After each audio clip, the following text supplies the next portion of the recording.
The one thing this house we keep saying was missing was that luxurious touch. And so there was no demolition, it was all additive. We didn't even have to get a permit for anything we did. It was really minor changes that totally changed the interior and exterior feel of the house. It completely changed the whole look of the house. It went from farmhouse to luxury, and it was beautiful.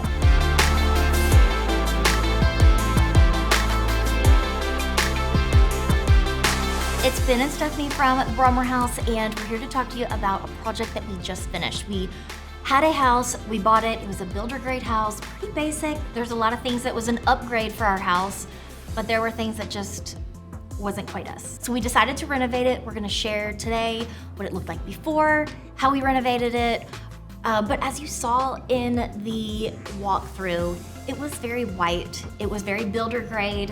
It had a lot of brick accents, which was not our style. They were beautiful finishes, but it just wasn't us. And we just, on a whim, decided, let's go home and renovate this house. Let's make it work, but just make some basic changes in some of the areas that we spend the most time in, that we liked the least. So I think we really wanted to start out in the kitchen, because the kitchen is the place where we are pretty much every single day. It's a really open floor plan, so you always see the kitchen. And so we stood back and we thought, what can we do with our money that will make the biggest impact with the least amount of money and the least amount of reno impact, really. We didn't want to completely gut it. It wasn't that level of remodel. These are micro upgrades. We immediately hit a roadblock. We wanted to change hardware on all the doors. Well, the quote to fill those holes and repaint all the doors properly, spray them, take them off, was astronomical. It was about $5,000. At least. That was a huge amount of budget for a small amount of impact. So we nixed that on the cabinets. We for sure knew we needed to change the backsplash. It was brick, if you remember. It was very farmhousey, not our style. So you got a chisel and you started at it yourself. I did DIY the demo, and so that was it was literally a blast, because literally it stuff went everywhere. And so I ripped up sheetrock. It was messy. It was bad. We really started approaching it one element at a time. We picked a porcelain slab, and it was easy to get, and it turned out really pretty. It was cheaper than marble. It's cheaper than marble, But yeah. we got the marble look. And it was really beautiful. So first off, we decided on the backsplash. We knew that would make a big impact. The countertops were just plain white, and so we really wanted to add that luxurious feel to the kitchen with the stone, and we thought we could get it in the backsplash instead of having to replace the countertops. And so when you step back from the living room and you look into the kitchen, what are the big changes? So we knew we wanted some focal point changes. We were going to change the color of the hood to a dark color, get some high contrast. We decided to go to the island with a dark color because it was all white. And then we made some little decisions that were manageable. So a trend was reading in the woodwork. And so our cabinet guys were really great. They kind of knifed the little, as they called it, with a machine to make the rounded reeds, but then they field cut them and field fit them inside the sides of our islands and the fronts, but then also the vent hood. And so we did the same treatment on the hood with the reading. And so these were existing little niches or indents that could receive it. And so there was no demolition, it was all additive. Adding the reading and painting it.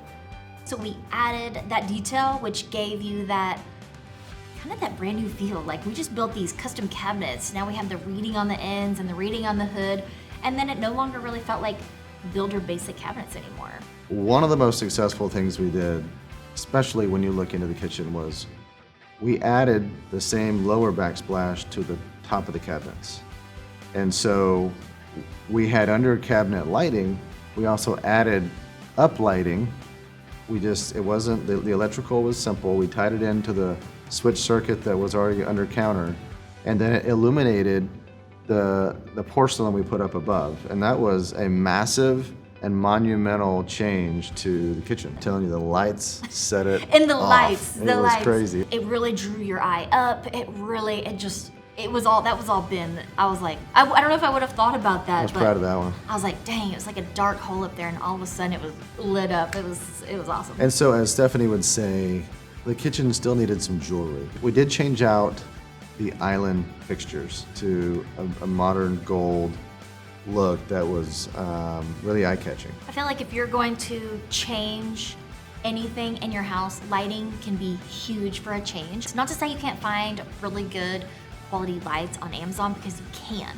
So look there first, but if you can't, I think splurging on lights pays off huge. And I feel like when you have beautiful lights in your house, you can decorate less. And the design stands out on its own. So I thought we did really good on the lights.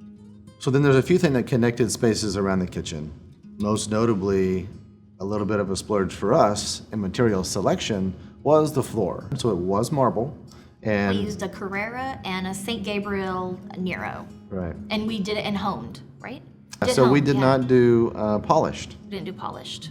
Totally different look. And so It can be super controversial to do marble, but we learned some things. we learned some things, and I will say we would do it over and over again with the marble. We were trying to elevate the house and make it feel more traditional and luxury, but we knew that was going to be a huge budget killer. So we decided to leave it in the living areas and in our bedroom, but a place that we could not get away with having a huge rug and covering it was in the kitchen and in the entryway.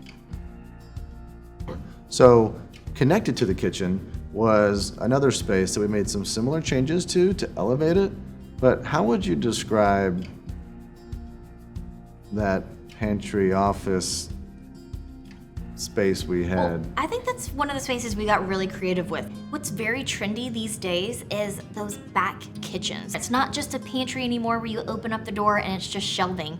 It's a kind of a whole experience back there. It's what we called from, what do we call We had to look up. Scullery. We tried to be fancy.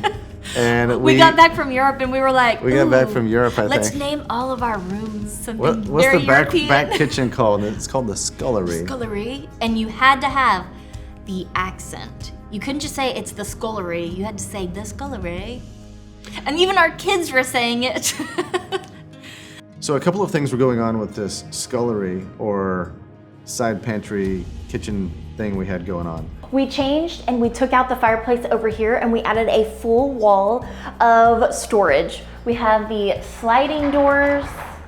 Over here we took out the desk and we added more storage. These big drawers are amazing. I had my shelves right here that were going to be beautiful for display. So it was great for our coffee maker, keeping that out of the kitchen. So we could have all of the appliances and things here. We changed the faucet to gold. This was such a fun space here.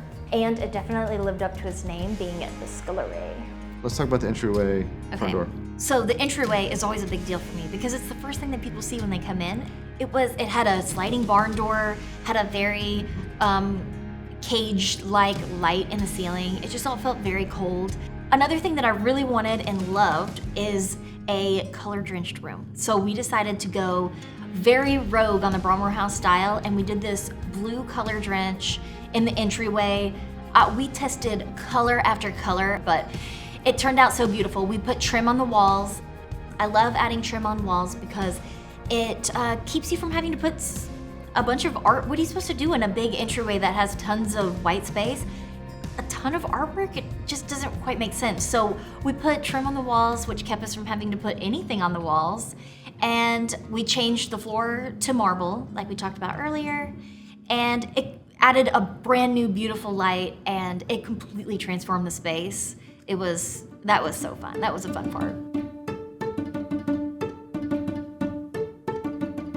So in the living room, we nixed the steel windows, okay? We knew that was gonna 3 times our budget, so we cut that out, and I had such a good idea, and even Ben was like, no. Remember, you and the painter said, no, don't do it, and I said, let's do it. I really think it was going to be a good choice. So I wanted those, so it had doors, and the 3 doors, and then it had trim around it, and these little windows up above, the transom windows.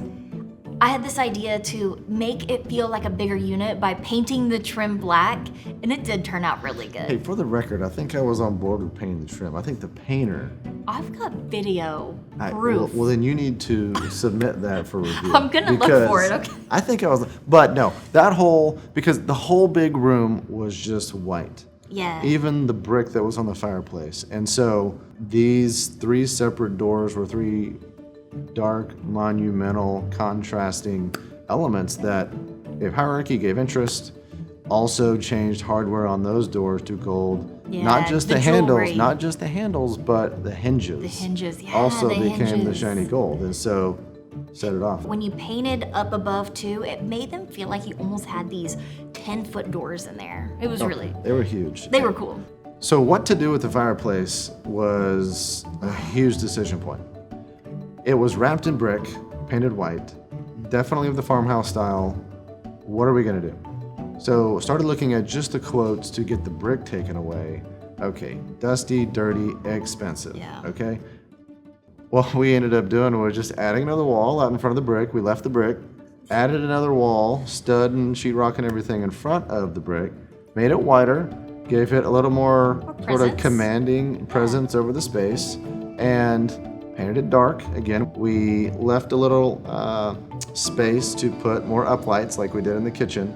And so we could illuminate the brick that was original. So it's still Yeah. there, you can see it. It was nice. Super Like, it cool. gave that texture. Moody. Gave a ton of interest and character. And so all of that though, not tearing down the brick, not adding the new fireplace, probably saved us $15,000 to $20,000. So that was a budget-driven decision, but I like what we did way better. We ended up reusing part of the original mantle. We used marble and brass accents, and we pulled in some trim elements from over the doors, the double doors in the back. We kind of copied those for the crown on top of that fireplace wall. With respect to light fixtures in the living room, we had two big ones. We left the one over the dining area, and how did we spiff that up? This is the light that we kept. It's very builder basic, but we added these shades on, which took it to that next level, a super easy change. And then even in the summertime or the holidays, we can change it out, but it ended up being one of my favorite lights. It was really neat because you can change it every season. So in the summer, we could add the white ones. Around Halloween, we could add the black ones. So it was fun to change it out, but it really elevated the look with just the little shades. It looked awesome. Yeah. I loved that light. And the other big light in that room was the chandelier over kind of the living room area. We did invest in a new one there. All of these we waited for a sale to come along to get because they were notable investments that you could make at various times. You just got to move the furniture, have the contractor come in and change it out. But we did that with the lighting. One of the biggest places we spent a lot of money was in our master bathroom. That's just another place that we spent a ton of time that we felt like was super valuable to really love being in there. So again, the brick floors were in there, and as much as we tried to experiment with painting the brick floor or just trying to work with it, because I was trying to be cheap. So in there, we got some really beautiful porcelain, really big pieces. Were they 32s by 32s? And so we did this really large scale checker, which was awesome. But it was readily available, it was a good price, and it changed it up a little. I just really just felt like that room needed the black and white floor. So we went with the big scale checker. And so we changed out the vanities, added some reading, some different details, obviously changed out hardware on that. And then we changed some light, I think all the light fixtures we changed probably were Amazon, maybe not the vanity lights. The vanity lights were visual comfort, but they were like Okay. an inexpensive, like they were like a lower level of. And so those were small changes, but we made those decisions and we felt this room just needs a little more pop despite the floor. This was Ben's idea. So, well, now if you don't like it, it's my fault. No, it worked out good. So we did porcelain up the wall and we did all black. Again, it was all white before. It really drew, we had some really nice windows looking out to the side garden and sitting area. And so it really drew that into focus. Yeah, Let it really pop in relationship with the inside and outside. We just took the large floor tiles that we had, the black ones, and then we just did those on the wall. So And on it those- matched, and it felt like the floor went into the ceiling. And we were able to just, again, we were working with a contractor, so we made decisions that were appropriate. And then here, we didn't have to change backer board, for example. We just put it right on the sheetrock. And it turned out great. So we did splurge on some beautiful Arabescado marble that had some gold in there to really pull in the staining of the cabinet, and then some grays. So it really cut the black and white and then really kind of gave us that warmth and that texture that the room really needed. But it And- was marble, and so we knew we were gonna spill things on it. So what did we Yeah. do to protect it? So we had Tough Skins come. It's basically a stone laminate that adheres to the top. We didn't have to worry about when we got toothpaste on it or face wash, something that might usually etch marble. So we tested out marble vanities with the Tough Skins, and it was awesome. This was a place that we saved as well, was on the faucets. These were from Amazon. They look beautiful, they look high-end, but they were very affordable. We added this beautiful hardware from Grandeur all through the house. You can pick your colors, you can pick the materials, but we loved the black gems. I'm actually missing these handles already. They're so pretty. Just changing some of those little hardware changes like handles and knobs and lighting can really elevate and make your home look a lot more luxurious. So we were putting all this effort into the rest of the house with these micro upgrades. We had to do something to the kids' rooms. We added paneling on the walls and then painted it still white, but a lot of extra detail and character. We picked a fun blue and we painted doors. So we've got a fun blue, of course, with our hardware that we continued throughout. We also changed out with some more modern, sleek looking fans that had light changing options, and then just a better fan, better looking, super quiet because it was brand new. Added the curtain and rod. And then we come into the bathroom. And so this was a Jack and Jill kid setup. So we painted the vanities the same blue. We did a neat little black handle hardware. We did mix metals, but it was okay. It still looks good. We painted their bathroom doors to continuation of their space and keep that fun vibe going. And again, the exact same treatment in this room as we did the other one for the boys. And we've got a complete space that's upgraded pretty simply, things you could even do on your own, but also things we did that, while we were living there. We didn't do very much in the office, but we made a few changes that made a big impact to take it to that next level.